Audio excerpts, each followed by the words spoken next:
तो एपिसोड की स्टार्टिंग होती है। इस एम्पायर में एक ऐसा ट्रेडिशन है जिसके अनुसार जब कोई एक नया एम्पायर बनता है तब बाहर के व्यक्तियों द्वारा बाहर का ट्रेडिशन सिखाया जाता है। इसमें भाग लेते हैं नाइट्स, मेजेस और काफी सारे स्कॉलर्स जिन्हें सेलेक्ट किया जाता है एक काफी रेस्पेक्टिव एग्जामिनेशन के द्वारा। जैसे कि हमारे यहाँ होता है यूपीएससी, इसी तरह वहाँ पर भी होता है एक एग्जामिनेशन। इन्हीं बातों को नाइट कायरन हमारे एमसी डेक्लियन को बता रहा होता है। डेक्लियन भी मन में सोचता है आखिरकार एम्परर ने मुझे क्यों चुना। मुझे तो फिक्स नहीं पता क्योंकि डेक्लियन की स्टोरी में ऐसा तो कुछ नहीं था वह एम्परर से जाकर मिलेगा। यह चीज तो थोड़ी इंटरेस्टिंग लग रही है। वैसे तो मैं इस पर इतना ज्यादा दिमाग नहीं लगाता, लेकिन ऐसी कोई अपॉर्चुनिटी मेरे पास आई है तो मैं इसे क्यों जाने दूं, क्योंकि इंपीरियल फैमिली से जो भी क्वेस्ट कनेक्टेड होता है वह भाई साहब काफी तगड़े रिवॉर्ड्स भी देता है। और इसके अलावा मुझे यह भी जानना है आखिरकार वह एम्परर मुझे इस तरीके से क्यों घूर रहा था। तभी नाइट कायरन कहता है क्या तुम इस चैलेंज को एक्सेप्ट करोगे। अगर तुम्हें लगता है कि तुम अनसफिशिएंट हो तो तुम मना भी कर सकते हो और उस चैलेंज को एक्सेप्ट नहीं कर सकते। जहाँ पर डेक्लियन भी कह देता है हाँ मैं इस चैलेंज को लेने के लिए तैयार हूँ। तभी वह नाइट हमारे डेक्लियन को एक क्वेश्चन पेपर पकड़ा देता है और जाते जाते कह जाता है कि यही क्वेश्चन है जिसे तुम्हें हल करना है। वह इस रूम से निकलने से पहले एक बार पीछे मुड़कर सोचता है, जहाँ पर इंपीरियल में जॉर्ज ने भी कहा होता है कि इस क्वेश्चन को बनाने में 3 दिनों का समय लगा है।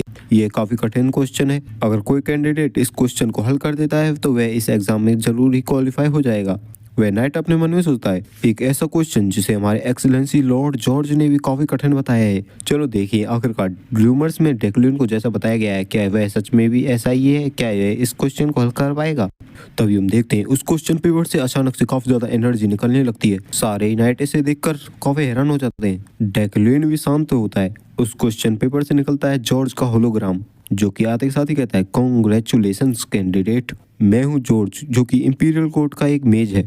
जितनी जल्दी तुम इस क्वेश्चन को हल करोगे उतना ज्यादा ही तुम्हें महान माना जाएगा। अगर तुमने एक दिन के अंदर इस क्वेश्चन को हल कर दिया तो भाई साहब यह काफी तेज होगा और तुम जरूर ही क्वालिफाई कर जाओगे इस एग्जाम को। लेकिन तभी एक नाइट कहता है क्या उसने इस क्वेश्चन को पहले ही पूरा कर लिया। तभी दूसरा कहता है हाँ। डेक्लियन भी पूरा इनोसेंट बनते हुए कहता है मुझे लगा था ये क्वेश्चन काफी ज्यादा कठिन होगा, लेकिन यह इतना भी कठिन नहीं था। मैं इस क्वेश्चन को इतना जल्दी सॉल्व कर पाया क्योंकि मैं हाल ही में रूइन लैंग्वेजेस पर रिसर्च कर रहा था। यह तो मेरा सिर्फ भाग्य है, तभी तो मैं इतनी जल्दी इस क्वेश्चन को हल कर पाया।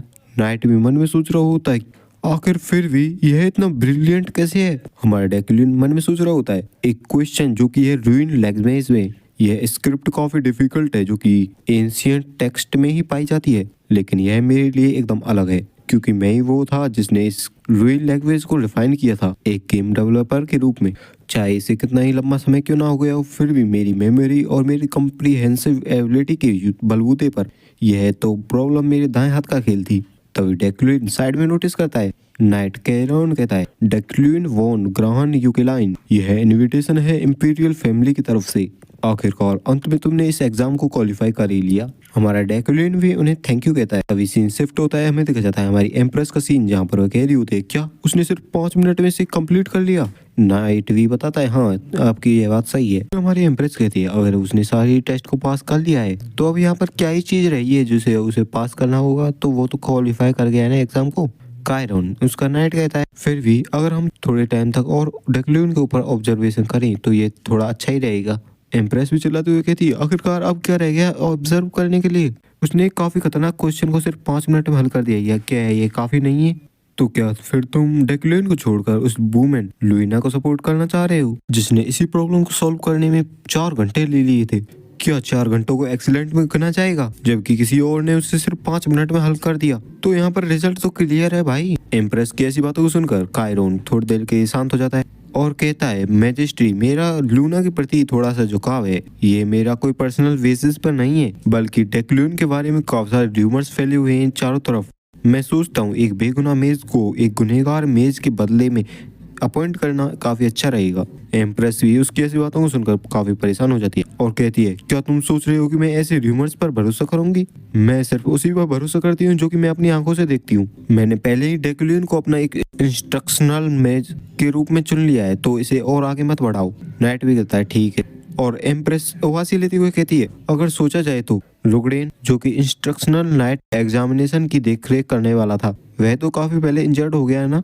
नाइट भी कहता है सहमति में कि हाँ ऐसा तो हुआ तो है, वह मेडिकल लीव पर गया है। फिर एम्प्रेस कहती है तो तभी मैं सोचूं आखिरकार इस सिलेक्शन के रिगार्डिंग कोई न्यूज क्यों नहीं आई अब तक। क्या तुम्हारी नजरों में कोई और सूटेबल कैंडिडेट है इसके लिए। नाइट भी कहता है कि हाँ मैं हम ढूंढ रहे हैं किसी एक ऐसे सूटेबल कैंडिडेट के लिए। तभी वह एम्प्रेस कहती है हाँ सूटेबल कैंडिडेट, हाँ ओ मेरे पास एक काफी अच्छा आइडिया है, कायरॉन जल्दी से जाओ मेरे ऑर्डर्स को ले जाओ।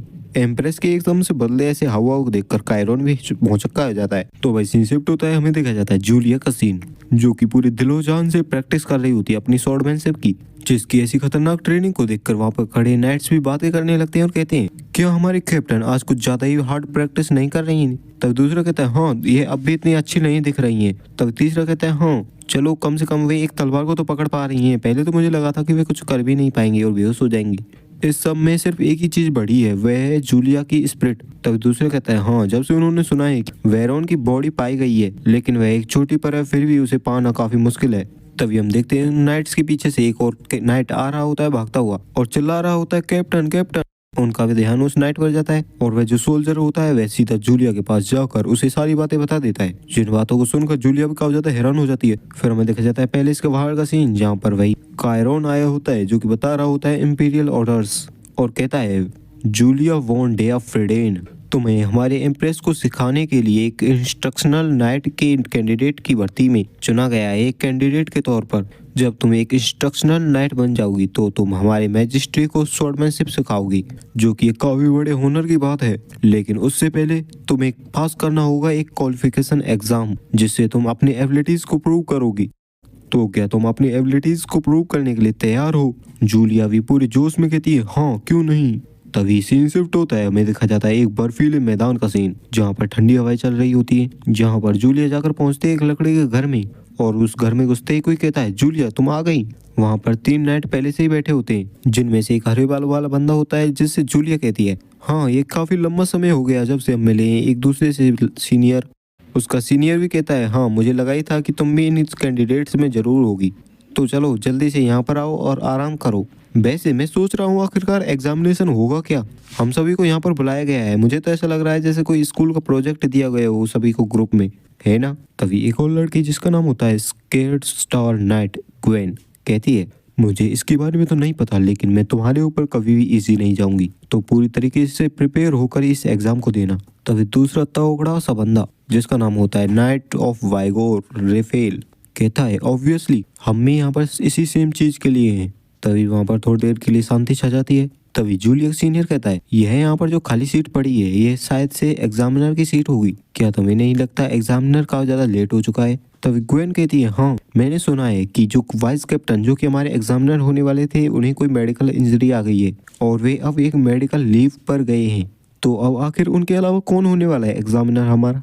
तभी उन्हें गेट ओपन होने की आवाज सुनाई देती है, जहाँ पर गेट ओपन होता है और उस गेट के ओपन होने के बाद जो बंदा वो उनके सामने आता है जिसे देखकर जूलिया भी काफी ज्यादा हैरान हो जाती है और एकदम से चौंक जाती है। वह होता है हमारा डेक्यूलिन और आते ही कहता है आप सभी को ग्रेटिंग्स, तो आज मैं तुम्हारा एग्जामिनर होने वाला हूँ, डेक्यूलिन है मेरा नाम, तुम्हारा एग्जाम होने वाला है इंस्ट्रक्शन नाइट सिलेक्शन का। सभी के मन में होता है सिर्फ एक ही सवाल डेक्यूलिन। डेक्यूलिन की नजर सीधी जाती है अपनी वाइफ ऊपर जो कि सोच रही होती है क्या एक मेज जिसे नाइट एग्जामिनेशन के लिए चुना गया है, आखिर कैसे, आखिर ये डेक्यूलिन क्या प्लान बना रहा है अब। तो इसी के साथ ये चैप्टर एंड होता है। जैसे ही नेक्स्ट चैप्टर आएगा वीडियो को एक्सप्लेन करके मैं डाल दूंगा, तो तब तक के लिए बाय बाय।